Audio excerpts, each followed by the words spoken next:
Hi, my name is Isabel Delija and my student ID is 4005575. So the first thing that I have done is downloaded the file from Canvas, and this was moved into the Volatility 3 folder. So now what I'm going to do is move into the terminal, and I'm going to do cd downloads and then cd Volatility 3 to move into that directory. And if we do ls, we can see here that our memory dump file is there, which we want to obviously investigate. So to collect the basic information for this file, we want to use the command -3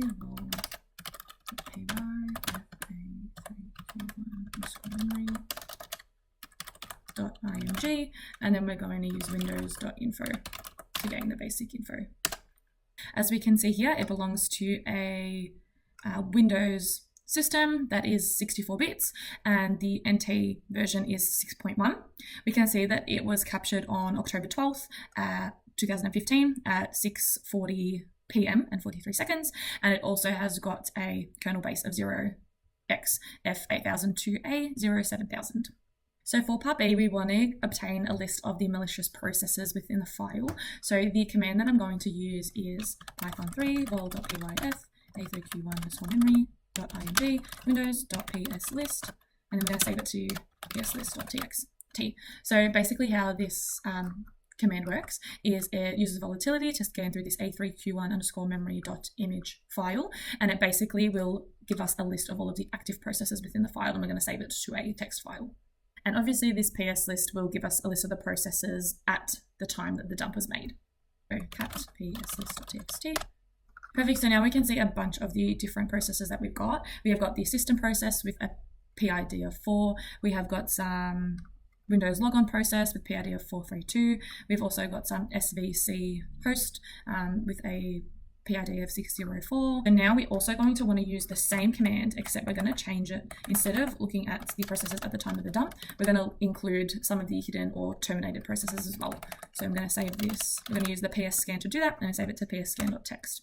Perfect, so once that's done, I'm going to use the cat psscan.txt command, and this is also going to come up with possibly some of the hidden processes that we might have as well. So to check for any terminated or hidden processes, what I'm going to do is we'll pop that in half. I'm going to open a new window so we can look at both of the files at the same time. So for this one, I'm going to use sort nk1 pslist.txt. Basically, this is just going to bring up our pslist.txt file. However, we're going to sort it by our first column, which is our PID.